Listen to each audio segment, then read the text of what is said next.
There you go. Cool. Awesome sauce.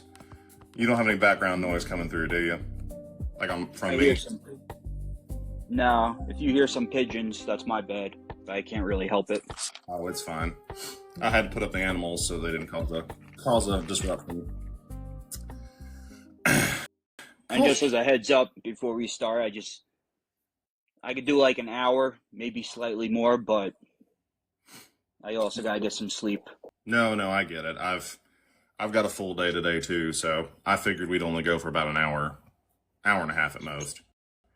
Sounds good. I got three moderators, and basically what I just told them is, hey, if people are being, dumbasses in the comments, just get rid of them. People are going to say what they're going to say, fine, but if people are being threatening or trying to dox or anything like that, I said, fuck them, just get them out. So. Yeah, I don't think we should even really pay attention to the comments much. That's just me. I think this should be a conversation between me and you. Oh, no, I don't like interacting with the comments that much when I'm doing a live like this, partly just because I don't have the attention span for it, but people are going to say what they're going to say, so. But anyway, how are you? I am wonderful. And speaking of trying to get doxxed, I've had, like 20 people try to dox me this last week, so it's been interesting.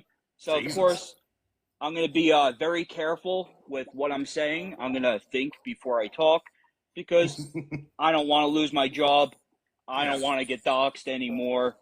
I mean, it's kind of hard to figure out who I work for right now, but I threw some stuff out there. If people pay attention, they probably could figure it out. Because, I mean, it is what it is. But yeah, we're pretty careful about not talking about where we work on here. I mean, yeah, there's people that know us that know where we work, but I try to keep that down to a minimum. So, and I really would not recommend anybody try to show up to my house, because that wouldn't go well, and that's all I'll say about that. That would be bad too. Me and my wife both know how to use our tools to be careful with what I say. Yes, because we don't want TikTok to get rid of us. So yes. Cool. So I think everybody pretty well understands ground rules. I don't think we got any issues. I'm not here to be an asshole. I think that free debate and discussion is exactly what we need. And even if we never agree, even if neither of us change our minds, cool. That's a win for everybody all around. So this is not a hostile environment. Yeah, same here. I think, I'm willing to change my mind if you convince me or someone else convinces me or whatever, but I think I have pretty strong arguments, but hey, that's just me. Well, and what do we see? Everybody ultimately is convinced in their own mind of what they believe. And, we all have filters. We all have experiences that shaped us to believe the way we do. So there's no way I can unpack all of that for you. I can't unpack all of it for me. Not in a hour-long discussion, at least. So, of course. So tell me, just for people that are tuning in to watch, your assertion, and just so that I'm clear on it too, is that men make better EMS providers on the whole and better leaders within EMS. Is that a correct statement? Yes, but I think, let me clarify a little more. It's not just skills, it's overall. So it's for all stakeholders in EMS. So for patients, for the EMS providers themselves, for the community, the taxpayers, overall, for all the stakeholders involved in EMS, I think men provide a better service. And let me break this into two channels. For you personally, what has brought you to that point, but also side by side with that, from a data perspective, because words talk, numbers scream. From a data perspective, where's the supporting evidence for that? Of course. So, of course, you can see anecdotal stuff in your day-to-day life. And of course, that doesn't matter. You could just be paired with bad EMTs, bad paramedics, So you have to look overall, overarching. So first I want to say is I have nothing against female EMS workers. You know, I think female EMS workers are great. We need them. They have their place. I am not against them. I don't hate them. Some of them, there's many female paramedics that are better than me. You know, not that I am even in EMS anymore, you know? But, you know what I'm saying. But, so the first thing I would say is I just think one of the biggest things is fitness for me. I think you can't, I mean, you can argue it, sure, but fitness is one of the biggest things for me because, of course, a lot of EMS, a big part of EMS is moving patients. Mm-hmm. That's just what it is. And, of course, we have electric stretchers, we have stair chairs, all these fancy lifting devices and stuff. But when it's 3 o'clock in the morning, you and your partner in this little POS apartment with a 300-pound man stuck between the toilet and the bathtub, there's not much equipment that's going to help you get out of that except brute strength. So I think physical fitness is one of the biggest factors. So, and I mean, obviously there's outliers on that data because we can identify plenty of males that, you know, are toothpicks.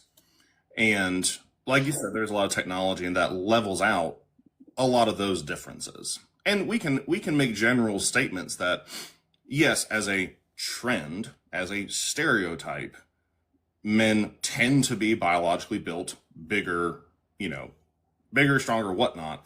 Again, as a stereotype, not as a every single case. But I would say 95% of cases. Sorry to interrupt. No, that's fine. I mean, I don't, as far as data on that, I have no grounds to speak other than my own personal experience. But I think that in a way, that's only one piece of the bigger picture of the job. That's only one part of it. And in a situation like that, where you have, say, a 300-pound patient who's 5 stories up, even 2 dudes trying to get that patient out of there is not going to go well. At that point, it becomes a manpower issue, period. And I say manpower, you know, whatever. People won't crucify me for the term, whatnot. But you need more hands, period, the end. And so at that point, it's not even a matter of who's stronger, but you can spread the labor out because, I'm sorry, I would like to keep my back intact. It's already struggling. It's about 40 years older than the rest of me. So I think that that's a very narrow view, though, of the broader picture of what we do, because pre-hospital medicine is advancing so much. There's so many other facets to this job that we're doing that are continuing to expand that's maybe less than 10% of it at this point. Is there? I would say it's more. Sorry, go ahead. No, go ahead.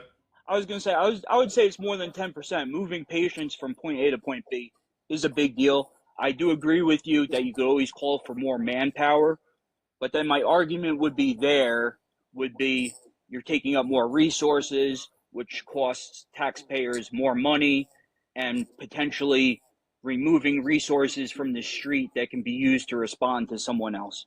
But like you said, even men need lift assists at times, need help at times. I agree with you 100%.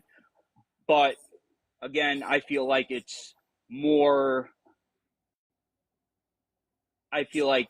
females would require it more on average.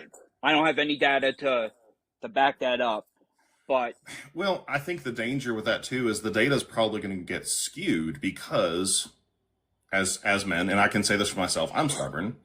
I will do risky things by nature that I really shouldn't do, and I don't do as much anymore.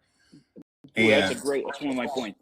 But here's the thing: is 9 times out of 10, I'm calling for more help anyway, because it's not a question of, okay, well, how can I skate by with a minimum number of resources? The question is, am I dedicating all the resources that are appropriate to this particular patient? And Sure, I could toss that patient. I could maybe get away with it, but that's not necessarily safe. And that's why we have so many back injuries, is because people are stubborn and they're not doing safe practices. So we should be having more hands on scene. I'm a firm believer that for high priority, even medical calls, you should automatically be sending fire, even if we cancel them, even if, we end up not needing them. I'd rather have the resources and not need them than need them and not have them. So the use cases where that becomes an issue are slowly diminishing, especially as our technology capabilities increase. We've got not automated, but electric stair chairs now. There's so little, we're decreasing the physical demands and increasing the mental psychological demands. And I think that's more where the emphasis on our job is now. What separates us not even in the public service community, but just we are advancing and expanding those requirements. So the physicality of it is becoming a gradually smaller piece of it. I would say overall. I agree with that. And like you said, if you work for a big department, a big city, a big county, and you have those resources, that's awesome. Call for all the resources you need. Go for it. If it comes to a patient's life or you getting injured, call for the engine, call for the second ambulance, call for the police. But if you work a rural, small town in the middle of nowhere and you're the only crew on, and the next closest engine or the next closest rescue is, 20 minutes, 45 minutes away, then that fitness element comes more in play. Well, but even because I work in rural EMS, that's the majority of what I've done over the years. You still have a lot of these volunteer departments where these guys will just show up and be like, hey, Mongo's here. What do you need? Like those resources are there. And in those cases, they're not costing anything anybody. The people are volunteering their time to come and do it. But we wouldn't, we wouldn't shame, say, the, smaller built guys for asking for help. I'm not saying you're shaming anybody, but we wouldn't give those guys any grief saying, hey, you shouldn't be in EMS because you're scrawny. It's kind of one of those, it's a distinction without a difference. Like, yeah, we can split hairs, but I've seen just as many women, because you don't need muscle mass to be strong. Like, you don't need the big frame to be strong. You can be a smaller built person. I've had plenty of people smaller than me that, it was a struggle managing them, to put it politely for the live. So I think it's splitting hairs, and it is a distinction, but there's not really a difference. When you step back and look at the big picture of it, that's such a small piece of it that it's becoming a no factor altogether. Okay. Now, we could agree to disagree on that. I don't think either one of us are going to budge much from that. And I agree, it's not that big of a deal. Yeah. It's a difference, but it's not that big of a difference. Yeah. I think the more demand we see in this job is the critical thinking skills, the teamwork skills that are becoming more and more crucial to this job. Now, from your perspective, so you brought up the physical side of it. So, okay, there's a gray area there because there's not much data. So we would basically be anecdotally arguing. What other attributes, would you contend are making men better fits for EMS than women? So one point you brought up was back injuries. Okay. So if you look at physical work injuries, EMS workers between male and females, you will see a large increase between females and males, costing more time away from work, costing more taxpayer money, more workers' comp, all that good stuff. And that is a large difference. I believe it's like some studies say as low as 30%, females 30% more than males with physical work injuries. Others go up to 50%. So I think that's a huge difference. And of course, if someone gets hurt worse enough, then they're out of EMS altogether.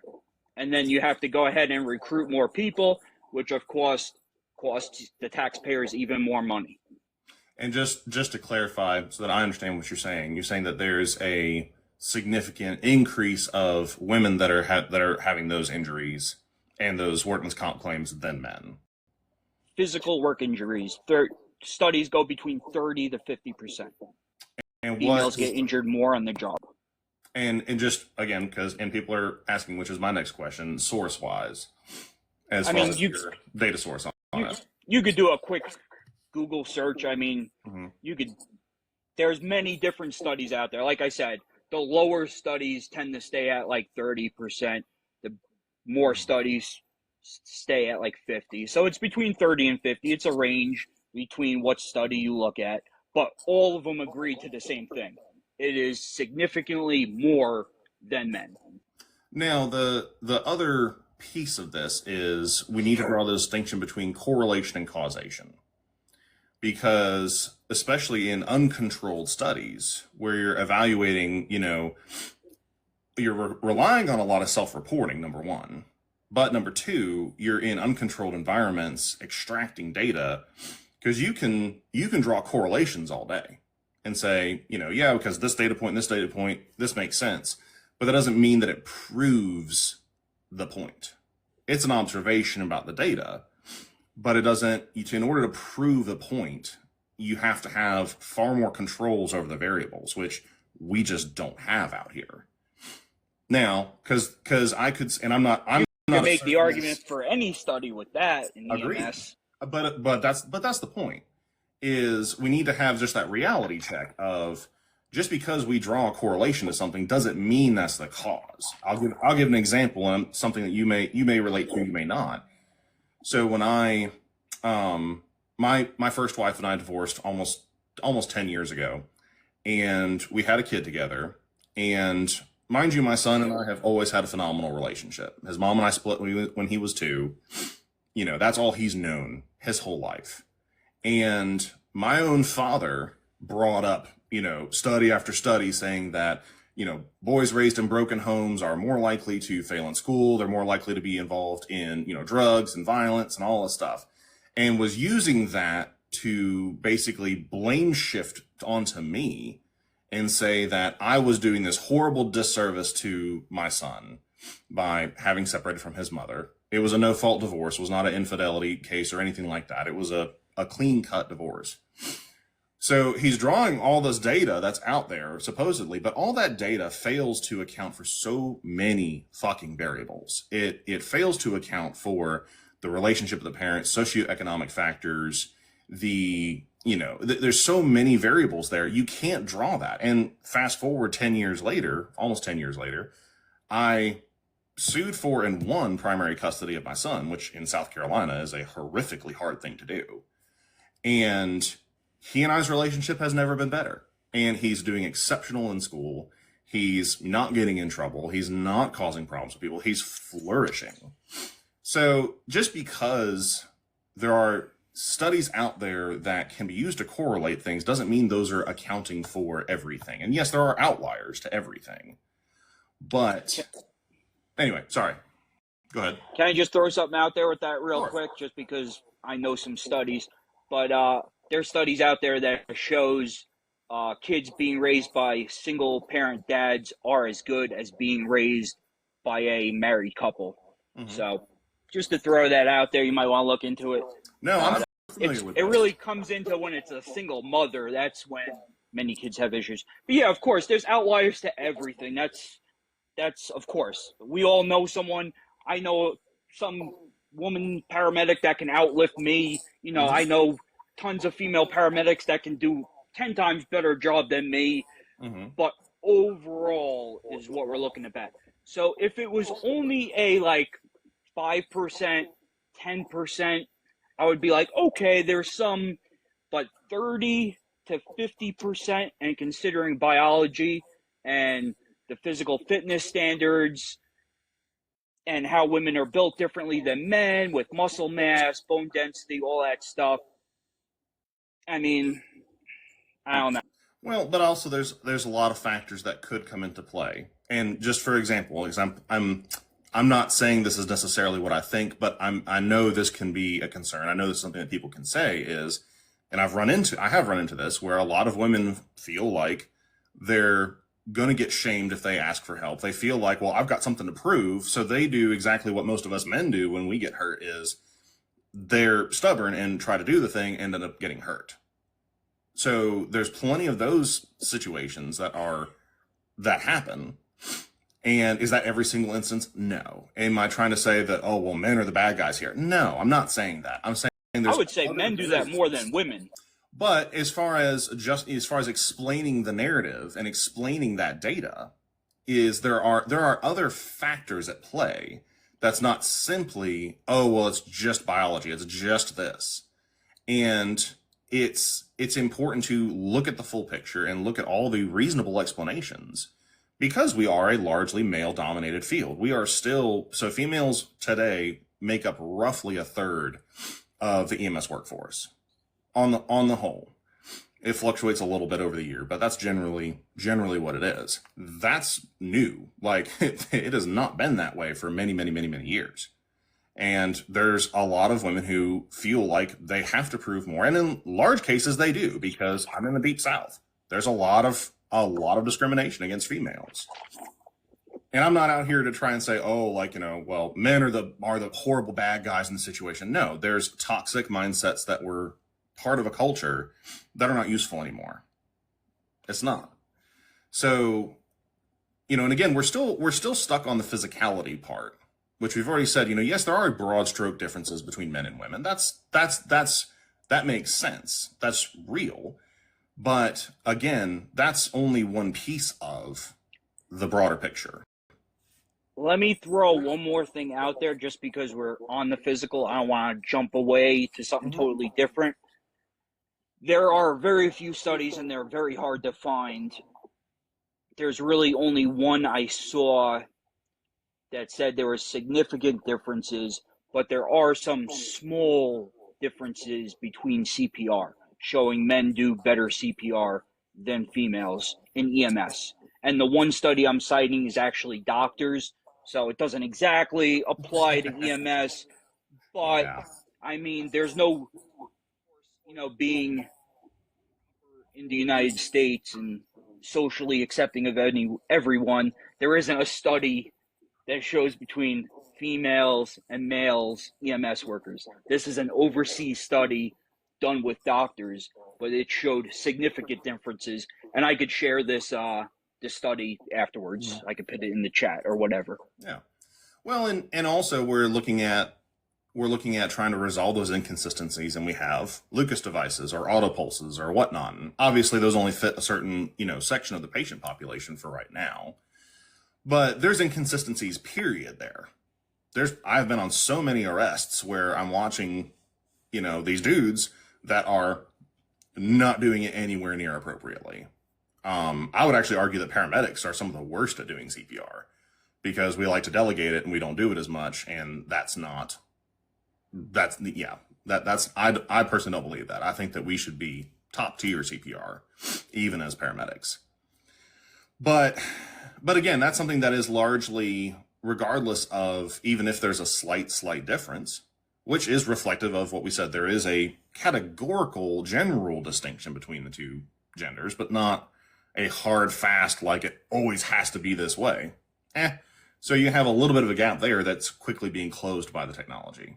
So again, it's a distinction without a difference. That's not the big thing. Those are things we can accommodate for both men and women who are, not to a degree robustly built. To a degree, but still the physical difference is huge and it's there and it's something you can't ignore. And also not just the strength required to do CPR, but also the cardio to do CPR. I noticed, and again, anecdotal, evidence is not the best, but I tend to see it a lot, especially in EMS, in hospital, wherever I work. Mm-hmm. But where females have to tap out before 2 minutes and someone else has to step in. And I could go, I could do back-to-back 2-minute rounds with no issue. And again, it's not all males, it's not all females, to be fair, but overreaching. And in general, women tend to do better at cardio than men do. As a rule, they tend to be more, they're more inclined, women are more inclined to do it, and it's more common for women to be doing cardiovascular activity and tend to do a little better with that. If you look at top sprinters, top athletes, top swimmers, those are, when you start talking about Olympic athletes, that's okay. That's top tier, cream of the crop, But and like me, I'm 6'2.5". I'm 300 pounds. Now, granted, I mean, I'm only a 40-inch waist, so I've got to distribute it decently well. But I don't do running very well. I don't run, period. But I focus on strength training. So yes, I shift that way. I'm the person that gets called to help out with lift assist more because, that's more of what I do. But I would say that just from a cardio perspective, you're going to be pretty evenly split, if not skewed towards females from a cardio perspective. I have no evidence for it, so I will concede that. Well, but again, I still contend that we're in the really diminishing area of distinctions that really don't make much of a difference. Okay. Let's move over more to the mental side, I guess, if you want to go there. I mean, I was gonna ask you, like, specifically, what characteristics do you see that make men more inclined to do this and better at this job than women? I don't know if there is any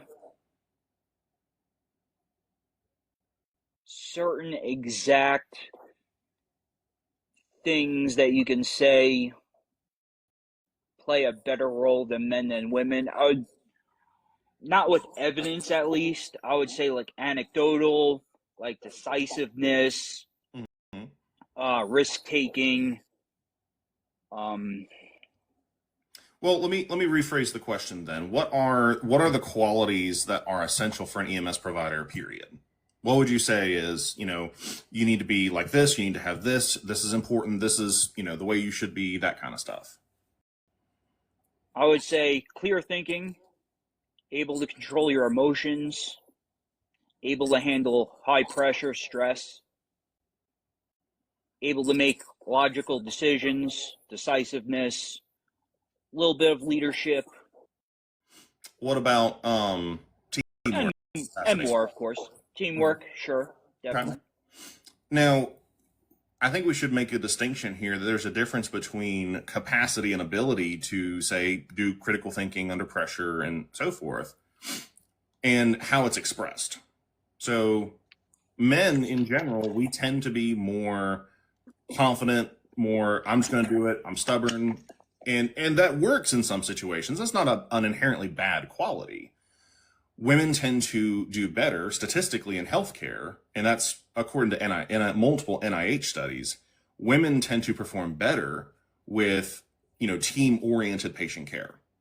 They do much better with a collective, which EMS is not a freestanding thing. Yes, we function on standing orders, but we're part of the continuum of care. And we are often merging multiple agencies, multiple disciplines in one call. And a lot of times EMS has to be the one who's taking the initiative and leadership with that. So statistically, women actually do better with that. And I couldn't find any data about pre-hospital cardiac arrest, but in hospital cardiac arrest, there's actually data showing that female physician-led cardiac arrest has better ROSC outcomes, better, ultimate return of function. And I'm not shitting on men saying that. There's distinctions between men and women that are differences, but that doesn't mean that one is better than the other. It just means we bring different qualities to the field that are all necessary. Would you say that nurturing plays any role in EMS? Not like, babysitter kind of nurturing, but like nurturing qualities. I would say like nurturing, compassion, empathy has a role in EMS. Where would you score that. How much I would put it on the, and again, are we talking about what EMS is made for? What EMS is nowadays? Not every call is an emergency title. Well, so that brings up an interesting question. And this is something that admittedly I have had to change my mind on, because for years I fell into the mentality of, well, it's emergency medical services. So if you're not having an emergency, then I have no business being here. And I get that. But as we've seen in the emergency room, they're becoming more primary care. Like it or not, agree with it or not, that's what's happening. And EMS is becoming an extension of that, especially as roles of, say, community paramedics start to step up. The expansion of our scope of practice is geared more towards more primary care activities, not just immediate life threats. So I think that before we hit that too hard, we need to acknowledge that EMS is shifting, whether we like it or not, or want it or not. I would love to only go to true emergencies, but that's not the reality of what we're doing. Yeah, definitely. I of course, that's just what it is. So yeah, during those non-emergencies, care, compassion, empathy, that all, plays a very strong role, especially understanding, not everyone's emergency is the same, Mm-hmm. So yeah, it plays a role, but during those high stress, high emergencies, traumas, STEMIs, strokes, whatnot, compassion, empathy, all that stuff doesn't play as strong as a role. What about multitasking? It depends. I know there's studies out there that show females are slightly better at multitasking than men, and More so as far as multitasking, multitasking of for the course. job. Yeah, multitasking is important, of course, being able to handle the radio, start an IV while you're asking medical questions, while directing your other team members. Of course, multitasking is very important. And would you say though that even in high acuity situations, let's use an example of STEMI. You have somebody, I'm just gonna pull numbers out of my ass. Let's say it's a 50-year-old male who is scared shitless, and you just told him, hey, you're having a widowmaker, you're not going to do well. When you go to the hospital, you're going to die. Even in that kind of a situation, yes, I'm doing the things, giving meds and interacting with this patient, but there is a responsibility on our part to manage these patients' well-being, not just literally clinically, but also if I can get this patient calmed down and let them feel like they have some sense of what's going on. One, they're going to cooperate with me better. Two, they're going to go into this. Yeah, they're nervous, but they're going to actually be better patients, because when you are compassionately interacting with them and explain to them, hey, here's what's going to happen. Here's the people you're going to interact with. Here's the process for what we're going to do. You're going to be taken care of by some wonderful people who are going to go above and beyond and do everything they can to make sure that this does not progress worse and they get you home to your family. I don't need to say that. That's not in my job description to interact with that patient. But I can tell you, and yes, I'm speaking specifically anecdotally, pretty much I'd say 99.9% of the time, in my experience, when I have gone and taken that 30 seconds to show some compassion to this patient and talk them through being scared and give them just a little bit of emotional support. I'm not connecting with them, but I'm giving them that support. It dramatically improves my ability to care for them and the hospital's ability to care for them, because people who are tense, who are scared, and they're not getting questions answered, and they feel like they have no control or no understanding of what's going on, are going to clam up. They're not going to know what to do. They're going to be nervous, and it just makes it harder for everybody. So why wouldn't we want to encourage that kind of activity in EMS, even on the high acuity stuff? I'm not sure if I would necessarily call that compassion. I would call that part of the normal everyday job that medics, EMTs do. I mean, explaining what's going to happen, hey, you're a trauma. All your clothes are going to get cut off when you get to the hospital. I think that's a pretty like basic part of the job. I don't know any paramedics who don't do that, and I wouldn't really consider that like compassion. At least from my sense of the word, I wouldn't consider that compassion. Well, and I'm a firm believer in let me word this carefully. I don't emotionally connect with my patients because I believe that if you only have so much emotional capital to give in a day. And if I give all of that out to everybody, I'm going to burn myself out. That's what I have seen most people end up in bad places mentally is they connect too much with their patients. So more what I'm contending for is, and even if you have to fake it, even if it's 2 a.m, you haven't slept, you're hungry, you're irritated, you got to pee, even if you have to fake it, projecting that compassion, showing a little bit of empathy for these patients does go a long way. It also helps when you have patients that are getting agitated and angry. And I have seen so many men, and myself included, because I have done this, because we love to argue, we love a conflict. We often make things worse. And I'm not saying that only women can do this or only men can do that. I'm saying there are masculine and feminine qualities both that are both important and that both can be trained into people and part of doing this job. I would argue that point and say there's no studies to back that up. And coming from my own experiences, I would say that's false. Even though men want to butt heads, I think there's some respect there that if you butt heads enough, it can come to blows, while females understand most men aren't going to hit me. Most women aren't going to fight me. Women don't naturally go to fighting. So I don't know about that. I don't know about that arguing so much. And that was something that to have data on that would require massive amounts of self-reporting, which no agency is going to do. No agency is going to report that stuff at all. So I mean, I could go to other public safety jobs I've worked experiencing that, but again, it's not EMS, so it doesn't really apply. So, well, but it's general character qualities that do transcend jobs, that do transcend agencies. And you know, I'm somebody that I used to get in fights with patients all the time. And maybe part of it was just the area I worked and people were just more agitated. But I found that by being a little bit more amicable, and I'm not a feminine person by any means. Anybody who is around me will tell you that's not at all in my description. But I found that tapping into a little bit of that and saying, hey, you know what? I'm irritated, I'm pissed off.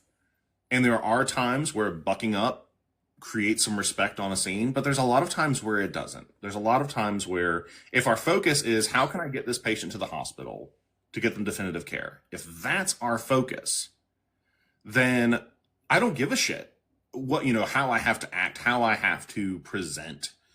I care about making sure that patient gets to where they need to go. And if my ego gets hurt along the way, cool. I don't care. It's not that important.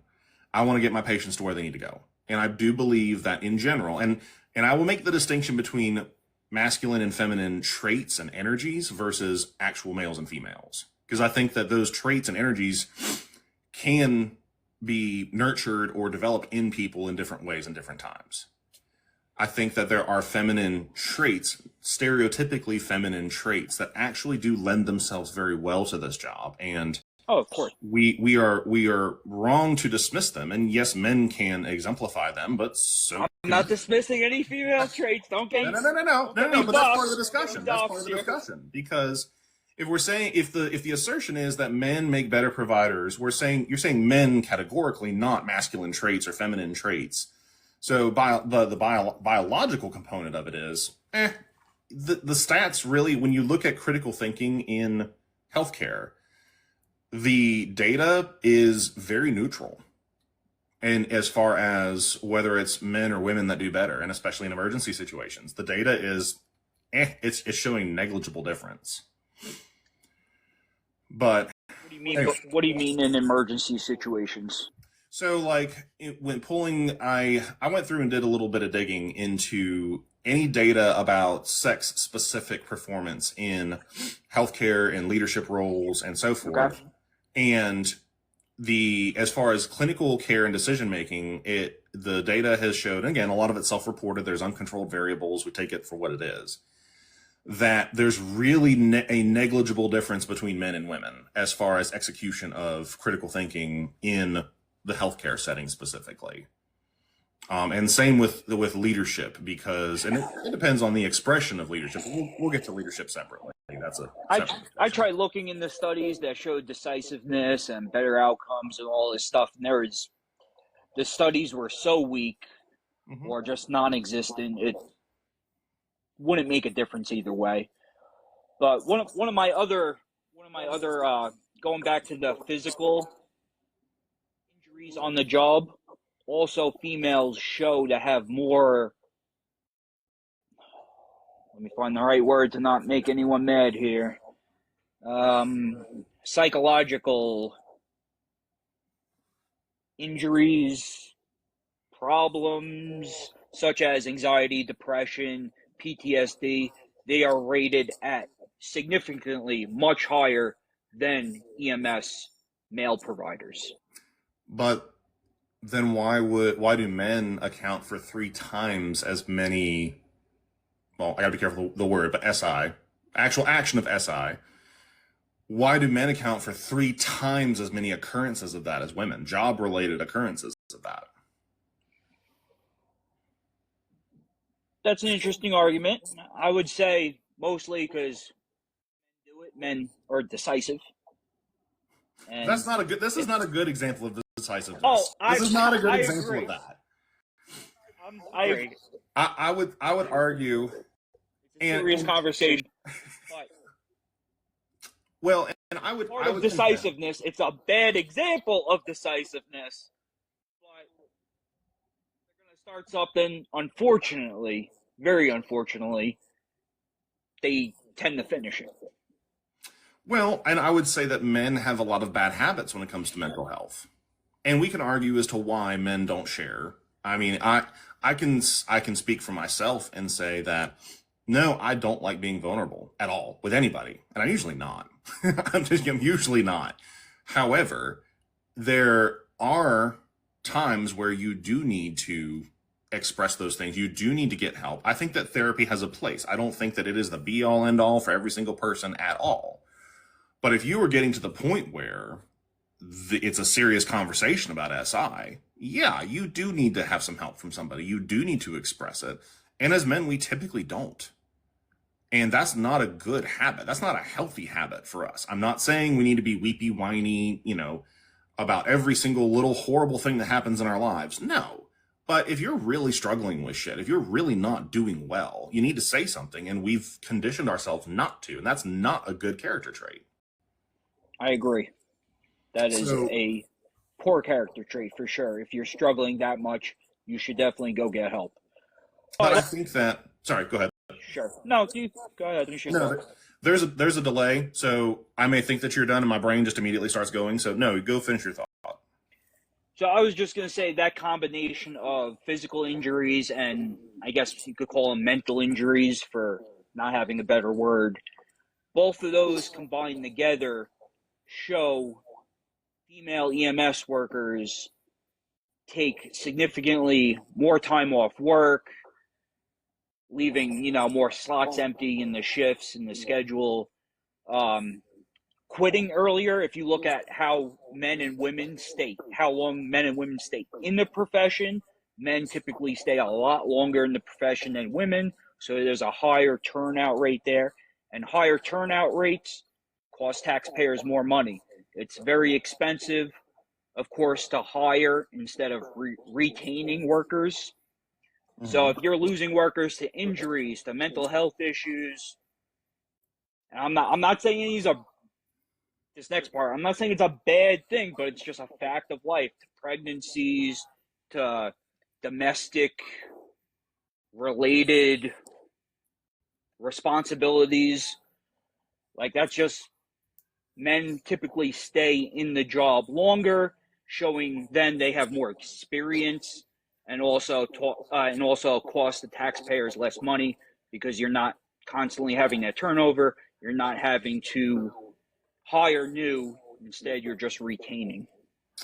Now, so let's talk about that a little bit, because there's a couple variables in that specifically that are worth accounting for. So I think it's fair to say there's a lot more single moms that have primary custody of their children than there are single dads that have primary custody of their children.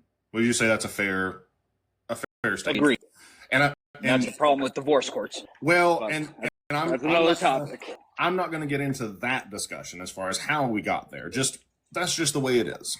So I can tell you, I will call out for my kids in a heartbeat, because there is no job that is more important than my family.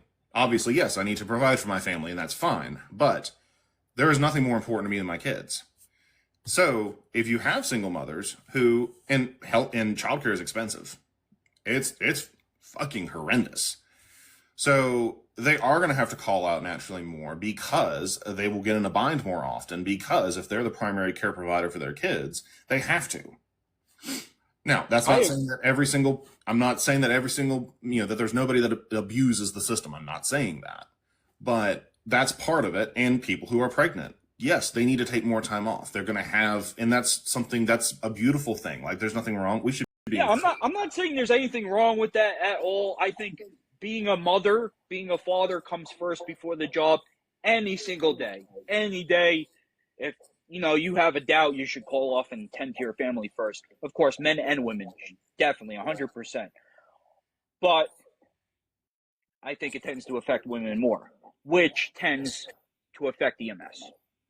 That's my argument. But again, I'm not against it. But it affects women more because they're in that position more often than we are. Oh, of course. Yeah. I agree. And so it is relevant to the discussion, because if it's a supporting claim that women are having to call out more than men because of childcare and whatnot, well, we need to look realistically at the situation that they're in. And again, I'm not saying this is I'm not trying to create a victim class here. It's just the nature of where we are. But it doesn't affect the end state still. The end state is still that they have less time on the job, then they spend less years on the job. They call off maybe more. I don't have any data to back that up, but I mean, just because we stay in a bad situation longer doesn't mean we're doing the right thing. There's a lot of just deplorable practices in the workplace in EMS. God awful. And sure, just because we might stick through it because maybe I enjoy conflict. I'm okay with that.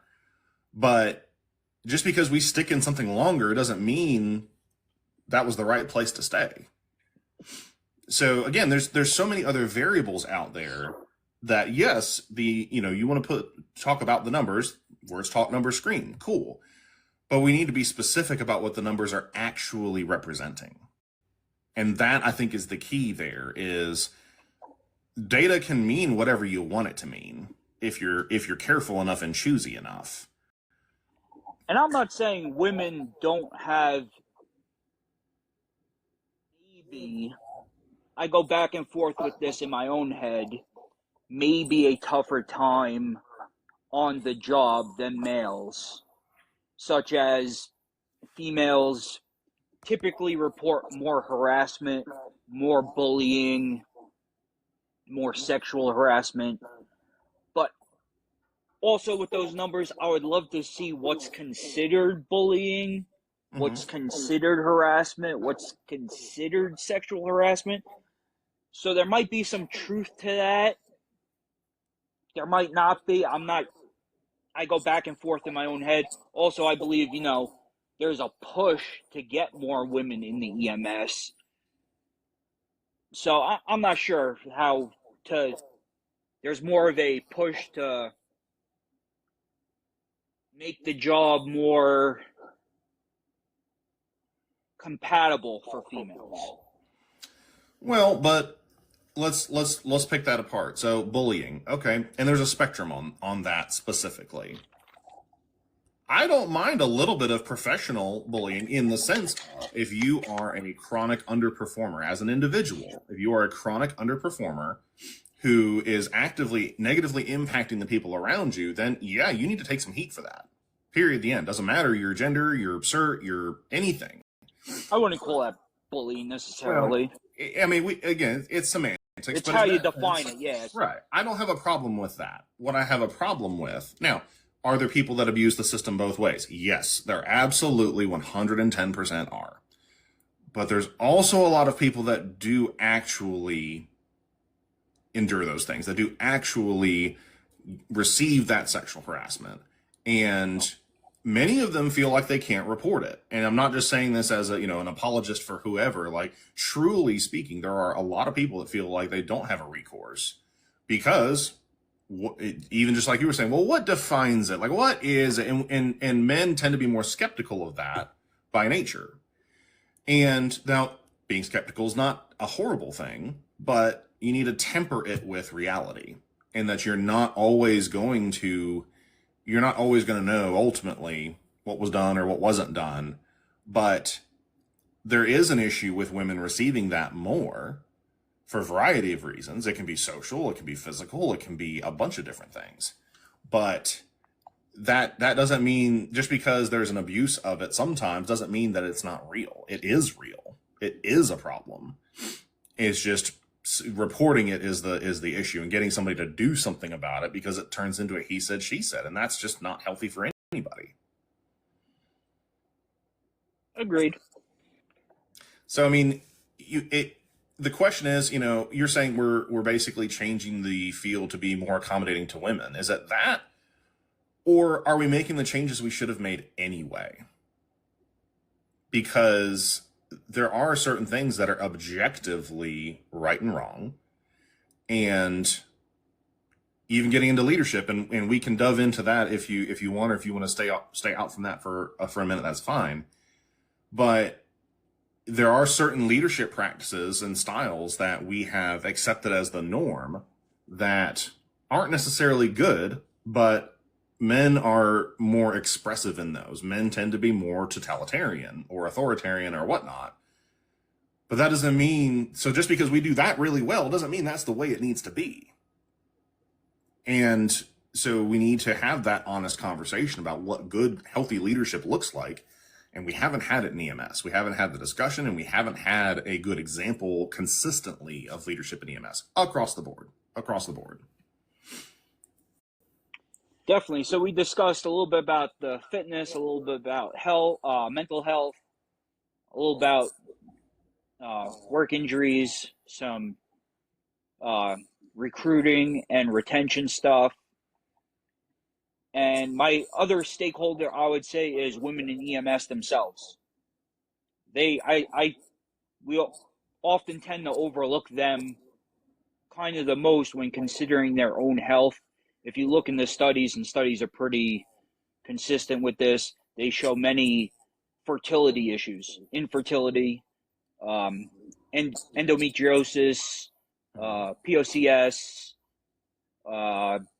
miscarriages, and stuff like that increases a lot because of hormonal changes in women that work EMS. And there's a slight increase for men too, but it's very slight compared to women, especially when you take in the night shift, 24-hour shifts, 12-hour shifts, the stress of the job, the adrenaline rushes, and such. Mm-hmm. So what's the point? I would say we're doing a disservice to females in that capacity. How so? I'm listening to you. I'm missing the connection point. So with those things, they would lose time on the job, mm-hmm. costing the taxpayers more money, more time off of work, and such like that. Okay. And also, I don't think these risks are exclusively explained to women when they get on the job and then experience them, 10 years in, 15 years in, which I think is a disservice. And that's not necessarily men are better in that regards, but I think it's a big issue for females, and it can lead to job happiness, job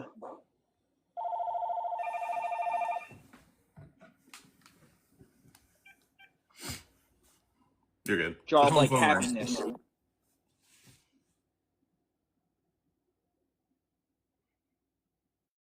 Uh-oh, he went somewhere.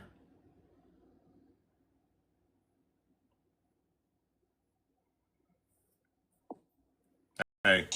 Yeah, can you hear me? I don't know what happened there. Yep. So yeah, there's certain medical conditions that do impact women because obviously I can't have a miscarriage. At least not last I checked. That's not really a realistic thing for me. But men, I birthed 2 kids. So. I was in production, not delivery. There's a difference. but no, I pushed 2 kids out of me. But seriously though, there's also a lot of men that sustain significant injuries and long-term health problems and stuff that is exacerbated by this job. I would argue that a lot of us have stuff that we don't get treatment for, and then it ends up screwing us when we get older. We don't get our testosterone levels checked. We don't go to the doctor enough. We don't monitor our blood pressure. We don't monitor for cancer enough. And, firefighters, for example, all of them are at risk for all of those things all the time. Those guys are getting knocked out right and left. And a lot of it because they were too stubborn to not take care of themselves early on and do the right things.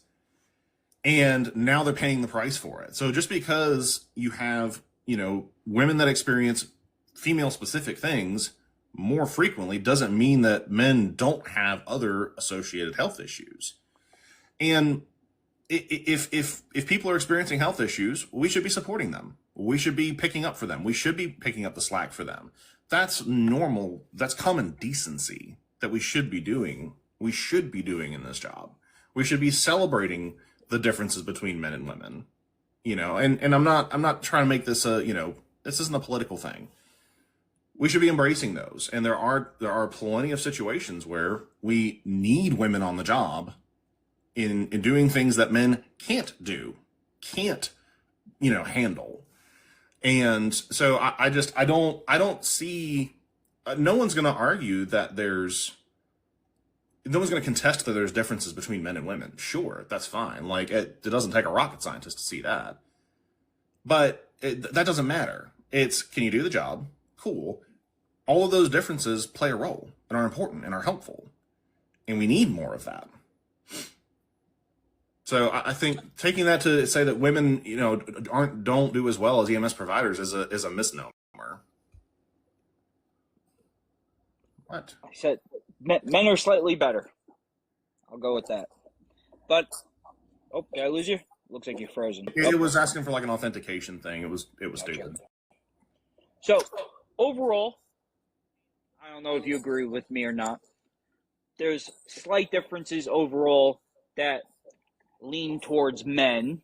You could, of course, you can disagree with me on that.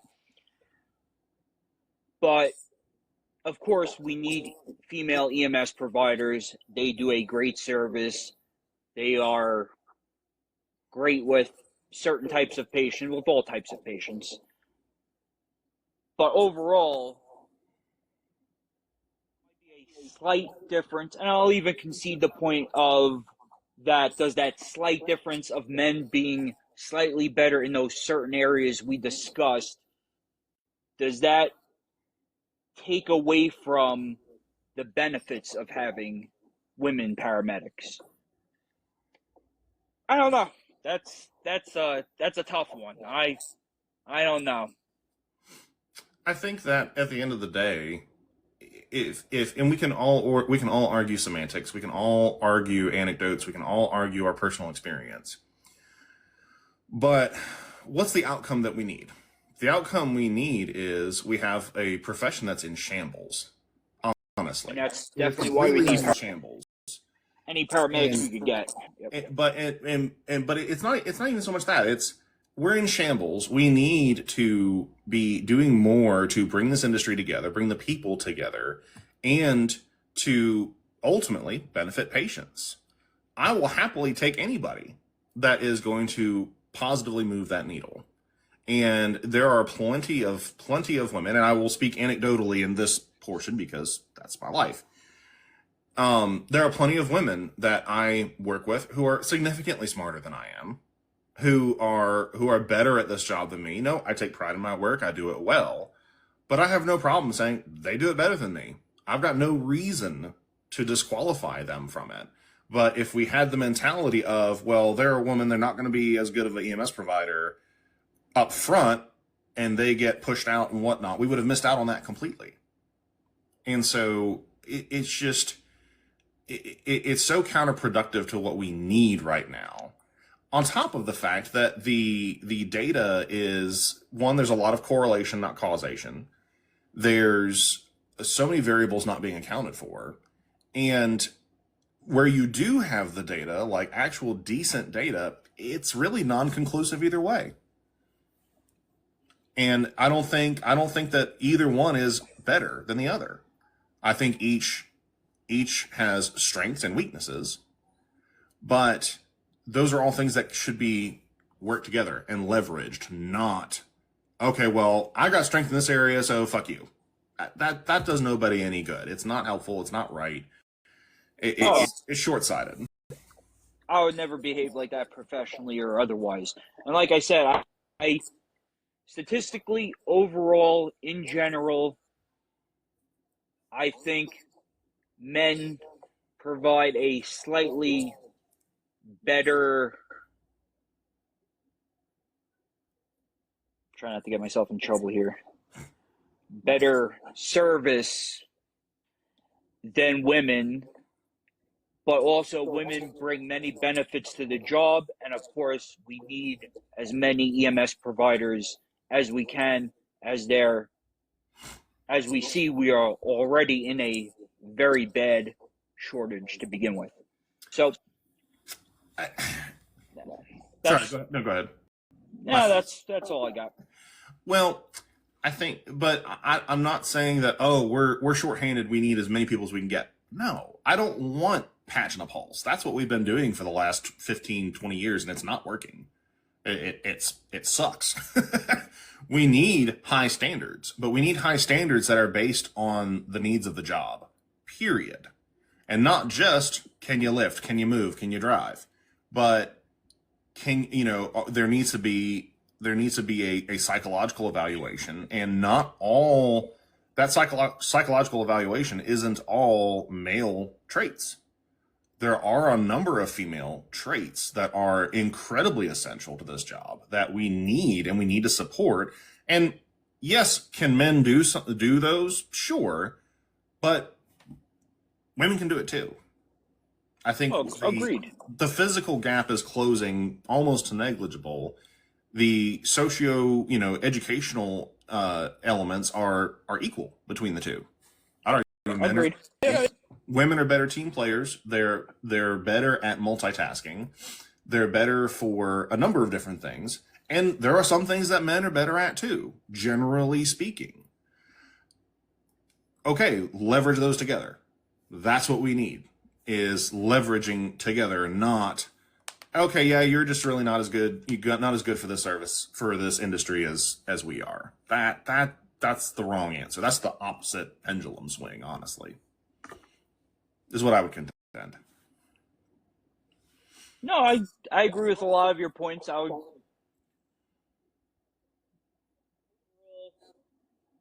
men, taxpayers, less. Does that really matter when it comes down to patient care? We should be spending as much money as it takes to give the highest quality care to every patient we can. So, but it's a reality of our times, of our environment, of our country, that finances come into play. But again, does it affect patient outcomes? Not really. Do females do wonderful jobs? Of course they do. Many say they're more compassionate, have more empathy. And there's even one or two studies out there that I would say show when you have a female and male working together as a team on the same rig, that they have slightly better outcomes. Although I don't know how that study was really done, but there's a study out there that says that. So, I mean, there's, like I said, it's like a hair. Mm-hmm. Like you said, a hair of physical fitness, a hair of men staying on the job longer, to just child rearing due to injuries, due to mental health issues, due to all, family, domestic concerns, which cost the taxpayers slightly less money. Does that come into effect in patient care? No, not at all. But I agree that yes, we need money to run things. We can't do this for free. These systems don't exist in a non-financial landscape. But that doesn't mean that pinching pennies is the best thing for the taxpayers. The taxpayers need the best standard of care, period. And and again, it's anecdote, but it illustrates the point. I was on a call, this was many years ago, in a 800 square mile county. And my partner was built like me, except taller with bigger feet. And we went out to a call, and again, I got to be careful how I say this on here, but it was a pediatric patient, preteen, they were having a pool party. She had tried to get in the shower to, rinse off the pool water, slipped and fell and struck, between her legs. And there was some bleeding there. And so we got there. We didn't know any of this ahead of time. We just showed up, and this is what we found. And family was great. They were wonderful. We were in a private space with the mother and so forth. But I was like, hold up. This isn't a great situation here. And so I made a phone call. I was like, hey, do I have any female, supervisors or other providers anywhere nearby? And the answer was, yeah, no, they're like 40 minutes away from you. I was like, well, screw me. So, we handled it, very rapid visual inspection. Everybody was phenomenal. Child stayed there. We didn't have to do anything. But yes, that's a random situation, but that's a perfect illustration of someone like me walking in who's a bear of a man. That's potentially traumatizing to a 10 and 11-year-old to go into this situation. So I'm not saying we need to have a quota of males and females. No, that's beside the point. The point is quality of care. Can you do the job? Yes. Cool. We need you. And that's just one of many examples that I could bring up to say, I don't need to be in that position as a guy. I really don't. Like, yes, I can do it. I can do the job. I'm professional. It's not anything like that. But that's a dicey situation to be in. And there's plenty of domestic violence situations. There's plenty of SA situations and no, it's not an outlier. These are things that happen all the time. There are plenty of emergencies where the best way to care for a patient is for there to be a compassionate, competent female provider there on scene. Oh, I agree. And if you look at religions and other beliefs and stuff, females prefer female providers and stuff like that. Yeah, 100%, I agree. And that's why I believe females are needed in EMS.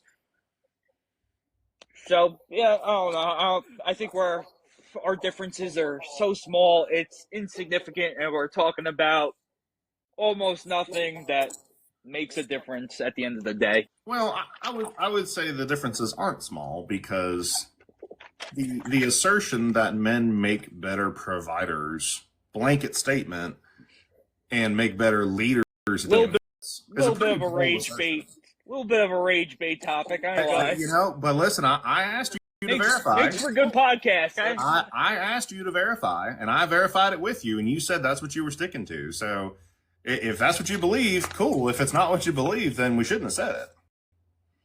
No, I believe it, and I believe it's very slight. I said it with kind of a bombastic, hyperbolic statement to get this, to kind of get the live, to kind of get the views and stuff like that. I'm not gonna lie, a little bit of a rage bait, but no, I do believe it. But like I said, the differences are so slight, so insignificant, and then what women do bring into the field that men don't have, I would say significantly makes up for those few shortages women do have. Mm-hmm. Yeah, but rage baiting is not what we need right now. That's not going to help us move the needle with any kind of benefit at all. There is already way too much fucking rage baiting out in the world. Like this is the kind of thing where we need to be working together. And sure, I have no problem being controversial. If you've watched any of my content, I have no problem saying what I think out loud and stepping on toes. But we need to be bringing together the people that we do need. And alienating an entire third of an already, struggling workforce is not the way to go about it, dude. It's not. Like that's not, I mean, it's a free country. You have your opinions. I'm here for it. I'm not going to disparage you for that at all. Because I do believe that that's part of a free society is, I may disagree with you vehemently, but you have a right to say it. But this isn't going to help us at all. This is not going to make EMS better. This is the kind of stuff that has actually made the culture worse over time. And it's not going to do us any favors. So I'm glad we talked about it. There's a lot of good things we needed to talk about. But I think we should play more to the strengths of women and more to the strengths of men, and not be my overall point is men and women aren't equal. We both have strengths. We both have weaknesses. We need to play to those strengths, play to those weaknesses, if that makes sense. I think there's so much push for women are just as strong as men. Men are just as empathetic as women, which is nonsense, of course.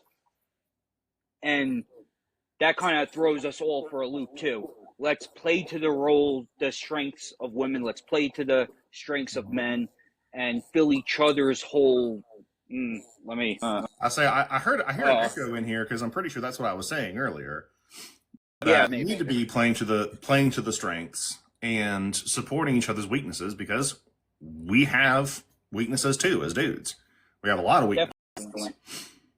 So, yeah, that's the way the discussion should be. Yeah, I think we're pretty equal here. It was a nice conversation. So do you stand by your initial statement then? I stand by my initial statement to just a slight the physical fitness, and the financial side of it. I'm not saying it outweighs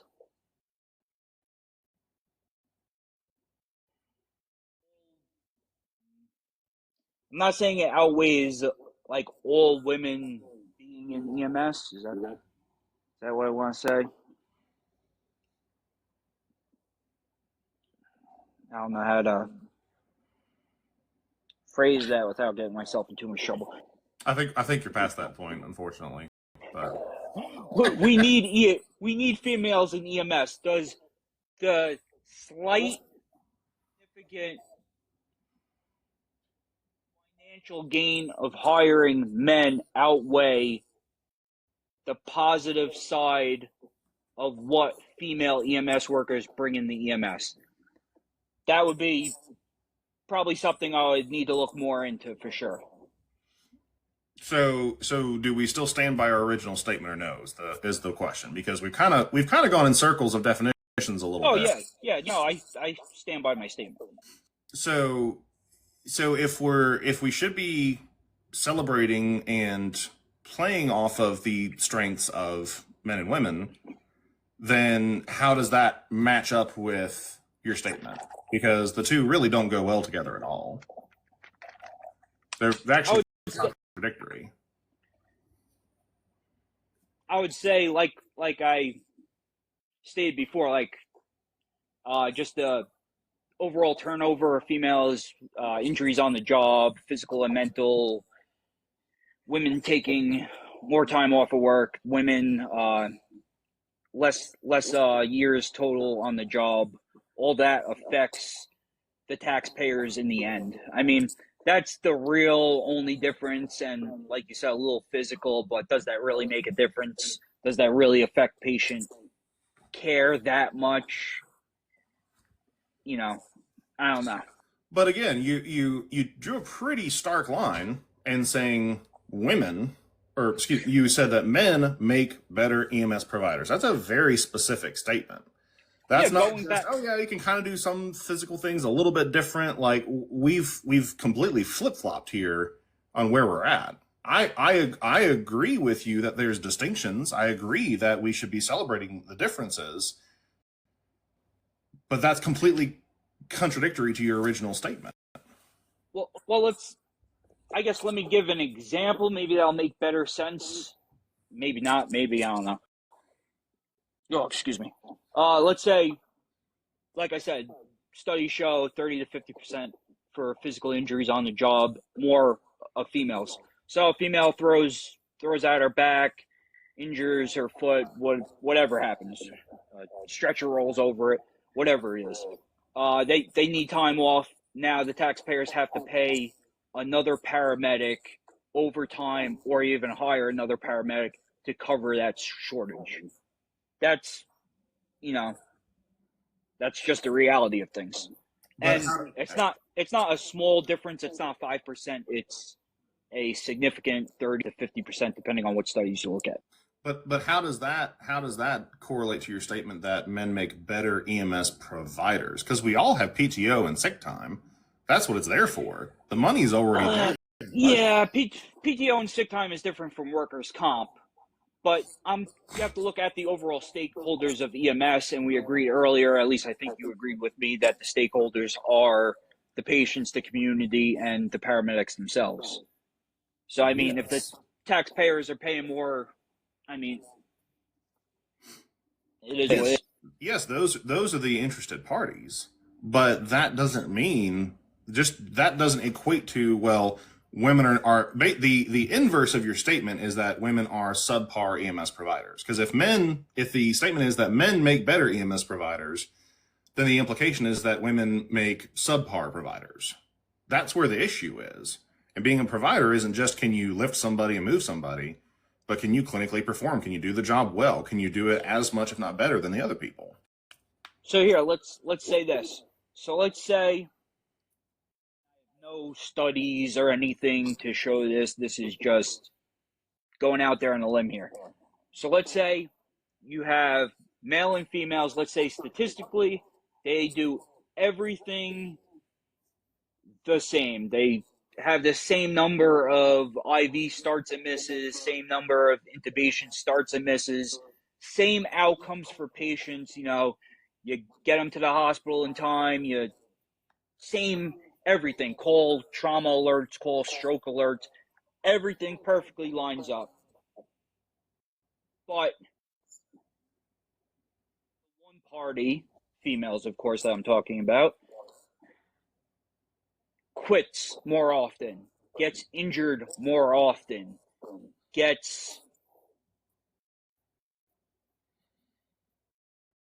let's just say those two things for the lack of everything else, which costs the taxpayers more money. That slight difference, not even taking into consideration the physical fitness or any of the other stuff we discussed, just that alone, I would say, would make men as a better EMS provider for the community because it costs the community less money. So I think the best way to word this. So so let's take this to the logical extent. So if men make better EMS providers, okay. So the logical extent to that should be, well, if men make the best EMS providers, then we should aim to have exclusively men in the workforce. Is that a fair implication of your statement? I would say no, because females do bring some strengths to the job that males do not have, especially like when not just strengths, but just different biology altogether. Like some female patients prefer females for religious reasons and such on. So let me ask the question this way then. Let's say you flipped a switch and all of the providers in EMS were male right now, what would we lose? What I, is I, is I what think we you would can save really- lots of money. aside from money, though, because we've already established that saving a penny is not always in the best interest of the patient. So Agreed. what do we lose if you make that switch? And is that loss enough to justify the alleged workman's comp issue? No, I concede that point a little bit. I concede it full-heartedly. I concede that point. Like, does that financial difference make up for the loss of the positive things females bring into the field, into the profession? I'm not sure. That's a good question. Something I'm gonna have to think of. I don't have the answer right now, to be honest with you. Because I think that at the end of the day, like we said, money is essential, but money is not the sole decider. Because if you look at how agencies run, the agencies that have the best retention, that do the best with their people, are the ones that don't cut costs at every corner when it comes to their people. Not only do they pay them well, but they go out of their way to do things for them that are not required, that cost them the company, but they get the benefit of bringing in additional loyalty from their people. Like, for example, I had a friend of mine worked out west. The agency that he worked at, if they caught a late call, every single time, you got a $15 gift card to Starbucks, Subway, whatever, every time. Costs the company astronomical amounts of money. It costs them overtime with the crew, being there on a late call. It costs them all the fuel, all of everything. And then they're giving them gift cards on top of it. Well, why? Because money is not the only factor that determines quality. Sometimes spending the money actually gets you more. And hypothetically speaking, even if what you're saying is true, which I don't have it in front of me to verify, but hypothetically, let's say that was true, that women are truly costing more on workman's comp claims. And that's a worthwhile benefit to say, hey, that's a worthwhile exchange to say, hey, there's a lot of benefits that we have to having our female counterparts. It's not worth sacrificing, or saving that little bit of money to sacrifice them. That's just not, it's a very short-sighted way of looking at it when you take everything to its logical extent.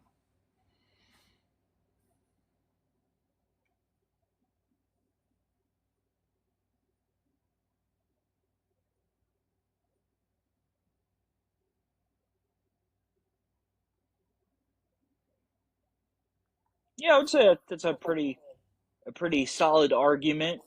I don't know which way I would lean on that, which side of the coin I would land on there, to be honest with you. I would have to do some more research and look into that a little more myself. Okay. Well, I actually do have places to go and people to see and things to do, as I'm sure you need some sleep. So But I would say you changed my mind pretty good. You gave me some great things to think about. That last thing definitely threw me for a loop. The